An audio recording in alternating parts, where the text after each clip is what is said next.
উত্তরপ্রদেশের এলাহাবাদের প্রয়াগরাজে চলছে মহাকুম্ভের মহা উৎসব।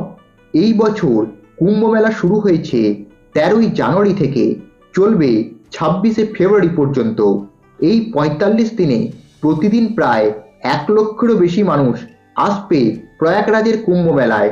এই ভিডিওর মাধ্যমে আপনাদের জানাবো কুম্ভমেলার শাহী স্নানের দিন আর কুম্ভমেলায় গেলে কি কি জিনিসের খেয়াল রাখবেন আর কোন কোন কাজগুলি না করলেই ভালো হয়। কুম্ভমেলার সম্পূর্ণ ট্যুর প্ল্যান আমার চ্যানেলে দেওয়া আছে, যারা যেতে চান তারা সেই ভিডিওটি অবশ্যই দেখবেন, তাহলে প্রয়াগরাজের কুম্ভমেলায় যেতে অসুবিধা হবে না। ভিডিও শুরু করার আগে আপনাদের কাছে একটাই রিকোয়েস্ট, চ্যানেলে যদি নতুন হয়ে থাকেন তো চ্যানেলটিকে সাবস্ক্রাইব করে পাশে রাখা বেল আইকন ক্লিক করতে ভুলবেন না। এই রকমই ইনফরমেটিভ ভিডিও আমি আমার চ্যানেলে নিয়ে আসি।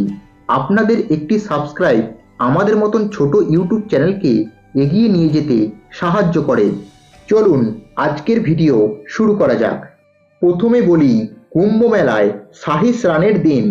১৩ই জানুয়ারি পৌষ পূর্ণিমা, ১৪ই জানুয়ারি মকর সংক্রান্তি, ২৯শে জানুয়ারি মৌনী অমাবস্যা, ৪ই ফেব্রুয়ারি বসন্ত পঞ্চমী, ১২ই ফেব্রুয়ারি মাঘী পূর্ণিমা আর ২৬শে ফেব্রুয়ারি মহাশিবরাত্রি। এই দিনগুলির মধ্যে আর একটি দিনই বাকি আছে।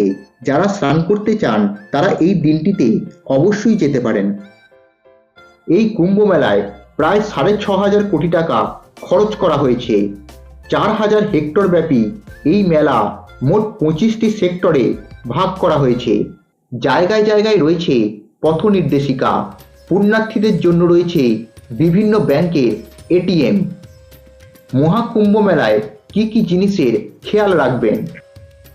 কুম্ভমেলায় যেহেতু কোটি কোটি মানুষের সমাগম হয়, তাই এখানে পকেটমার বা জিনিসপত্র চুরি যাওয়া থেকে সাবধান। আর যদি দলছুট হয়ে যান তবে ফোনে যোগাযোগ রাখুন বা কাছাকাছি পুলিশের সাথে যোগাযোগ করুন। সম্ভব হলে ঘর বুক করে আসুন, না হলে দিনের দিন ফেরত যাওয়ার মানসিক প্রস্তুতি নিয়ে আসুন।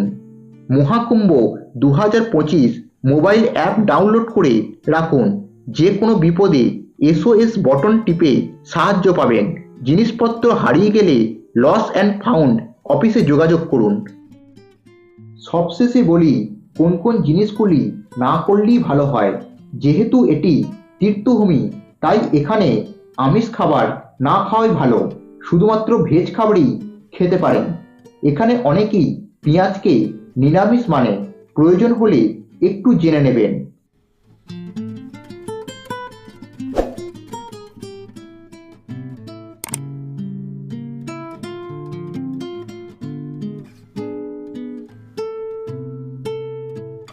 প্রশাসনের পক্ষ থেকে মেলা চত্বর অবিরাম পরিষ্কার করা হচ্ছে, তাই যেখানে সেখানে নোংরা ফেলবেন না। কাছেই ডাস্টবিন পেয়ে যাবেন। ভিডিওটি কেমন লাগলো কমেন্ট করে অবশ্যই জানাবেন। আর যদি চ্যানেলে নতুন হয়ে থাকেন তো চ্যানেলটিকে সাবস্ক্রাইব করে পাশে থাকবেন। আর যারা ট্যুর প্ল্যান ভিডিওটি দেখেননি তারা চ্যানেলের ডেসক্রিপশন বক্সে ও আই বাটনে লিঙ্ক পেয়ে যাবেন, সেখান থেকে গিয়ে দেখে নিতে পারেন। আবার দেখা হচ্ছে পরবর্তী ভিডিওয়। ভালো থাকবেন।